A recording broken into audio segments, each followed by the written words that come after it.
Всем привет, друзья! Мы часто говорим о том, что природа жестока, что в ней действует лишь один закон — «бей или беги», но иногда случаются моменты, которые заставляют нас переосмыслить все, что мы знаем о диких животных. Сегодня я расскажу вам историю, которая произошла в сердце современного мегаполиса и потрясла тысячи людей. Устраивайтесь поудобнее. Это не просто случай из жизни, это урок человечности, преподанный нам животными. Приятного просмотра. Сингапур. Город будущего, где футуристические небоскребы из стекла и бетона переплетаются с буйной тропической зеленью. Здесь природа не была вытеснена цивилизацией, она стала ее частью. Одним из самых удивительных примеров этого симбиоза является парк Бишан-Анг-Мо-Кио. Это не просто зеленая зона для пробежек, это дом для одной из самых известных семей города — семейства гладкошерстных выдр. Местные жители знают их в лицо. Это не те пугливые зверьки, которых можно увидеть лишь мельком в лесной глуши. Сингапурские выдры — это настоящие хозяева реки. Они выходят на берег большими группами, играют в песке, греются на бетонных плитах набережных и совершенно не боятся людей. Натуралисты и фотографы, годами наблюдающие за этой семьей, всегда отмечали их невероятную организованность. Это была не просто стая, это была маленькая элитная армия. У них была четкая иерархия. Во главе стояла альфа-пара, чьи решения выполнялись беспрекословно. У них была сложная система звуковых сигналов, от резкого свиста, означающего опасность, до мягкого воркования, призывающего щенков к еде.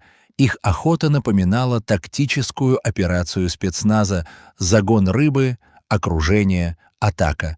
Казалось, в их мире нет места сентиментальности, только выживание, защита территории и воспитание потомства. Они часто конфликтовали с другими кланами выдр, жестоко защищая свои границы. Именно поэтому то, что произошло тем душным тропическим вечером, вызвало такой шок. Был типичный будний день. Солнце клонилось к закату, окрашивая воду реки в золотисто-багровые тона. В парке было людно. Бегуны, мамы с колясками, пожилые люди, занимающиеся тайцзи. Группа фотографов-энтузиастов, как обычно, заняла позиции на берегу, направив длиннофокусные объективы на семейство выдр. Звери лениво чистили шкурки после удачной охоты. Казалось, ничто не может нарушить эту идиллию. Внезапно атмосфера изменилась. Крупный самец, которого местные наблюдатели называли Брут за его обычно суровый нрав и медлительность, вдруг перестал вычесывать хвост. Он замер, поднял голову и вытянул шею, принюхиваясь к влажному воздуху. Его вибриссы, усы, нервно подрагивали. Через секунду он издал звук, который фотографы слышали крайне редко. Резкий гортанный крик, не похожий ни на сигнал сбора, ни на боевой клич. Это был сигнал тревоги, но тревоги странной. Вся стая, около 10 особей, мгновенно сорвалась с места. Они не бросились в рассыпную, не ушли в норы. Как по команде, единым живым организмом они рванули к воде. Люди на берегу оживились. Туристы начали доставать телефоны, предвкушая зрелище. Возможно, выдры заметили крупную рыбу или даже варана, зашедшего на их территорию. Но когда объективы камер сфокусировались на точке, куда плыли животные, улыбки исчезли с лиц наблюдателей. В воде, метрах в 10 от берега, разворачивалась трагедия. Там барахталось нечто маленькое, мокрое и совершенно беспомощное. Течение в этом месте было коварным. После недавних дождей уровень воды поднялся, и спокойная с виду река превратилась в бурлящий поток. Это был щенок.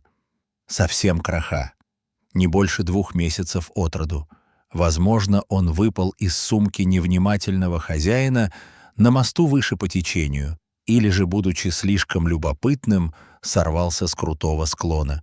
На его шее блестел намокший нейлоновый ошейник с металлическим жетоном, безмолвное свидетельство того, что это не уличный бродяга, привыкший к опасностям, а домашний любимец, впервые столкнувшийся с безжалостной стихией. Щенок паниковал, он бил лапками по воде, но каждое его движение лишь отнимало драгоценные силы. Его голова то и дело уходила под воду, он захлебывался, выныривал, хватая ртом воздух, и снова погружался. В его глазах, которые успели запечатлеть камеры с мощным зумом, читался первобытный ужас. Сил скулить у него уже не было. Он тонул. И тут в кадре появились они. Выдры двигались с невероятной скоростью. В воде они трансформировались из неуклюжих сухопутных зверьков в идеальные гидродинамические торпеды. Обычно выдры — территориальные хищники. Любое чужое животное в их водах, будь то собака или кошка, воспринимается как угроза или конкурент. Стандартная реакция стаи — отогнать, укусить, утопить. Но то, что произошло дальше, противоречило всем учебникам зоологии. Первая выдра, тот самый самец Брут, подплыл к щенку. Он не оскалился. Вместо этого он аккуратно, но настойчиво ткнул щенка носом в бок. Это было похоже на проверку. «Ты жив?» Щенок дернулся, и его голова снова ушла под воду. Реакция стаи была молниеносной. Вторая выдра зашла со спины. Понимая, что щенка тянет на дно, она поднырнула под него.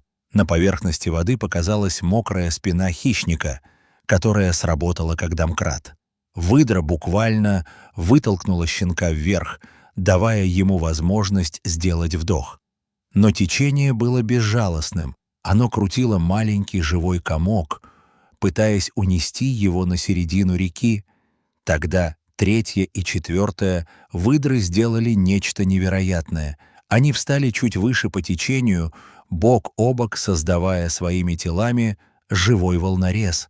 Они принимали удар потока на себя, создавая за своими спинами зону спокойной воды, тихую гавань, где щенка не так сильно сносило. Это была настоящая спасательная операция.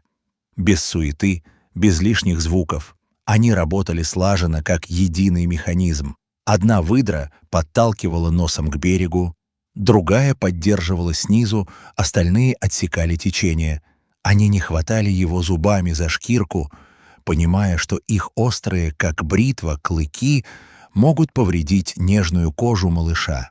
Все их движения были толчковыми, мягкими, направляющими. Щенок к этому моменту уже обмяк. Его глаза закатились, лапы перестали грести. Казалось, он сдался. Для наблюдателей на берегу это были самые страшные секунды. «Он умер? Он дышит!» Шепот пронесся по толпе. Но выдры не сдавались.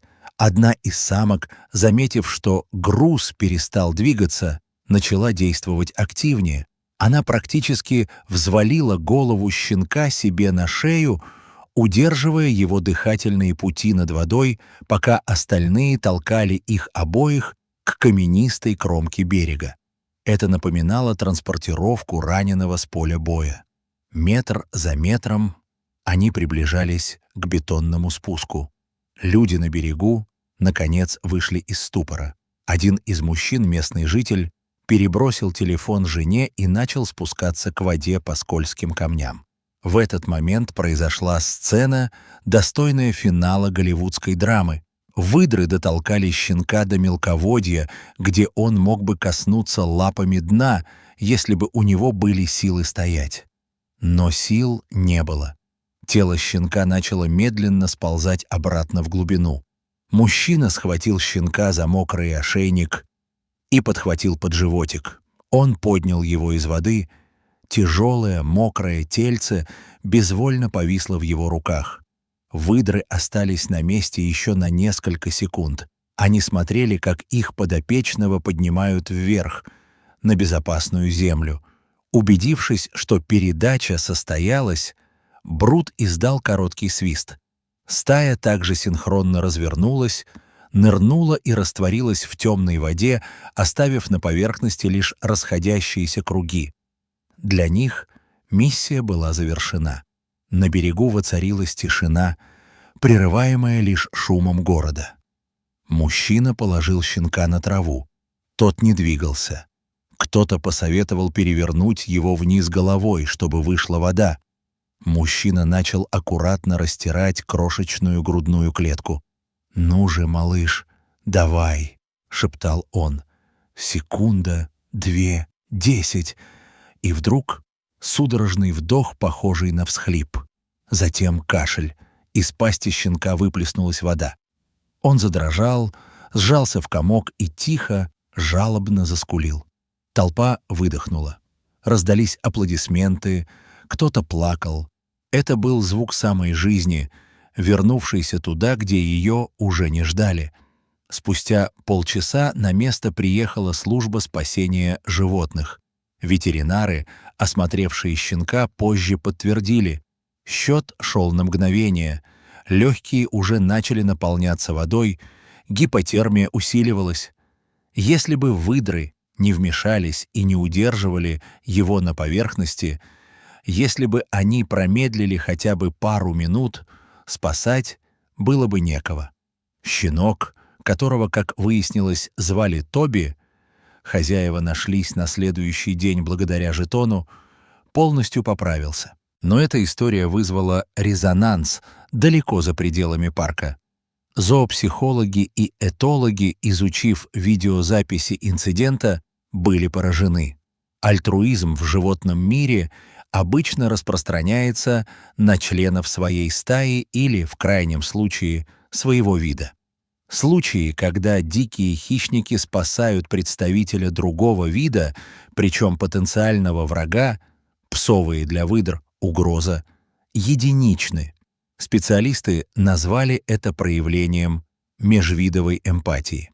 Это доказательство того, что животные способны не только на инстинктивные реакции, но и на сложные эмоциональные решения. Выдры поняли, что маленькое существо в беде. Они оценили его беспомощность.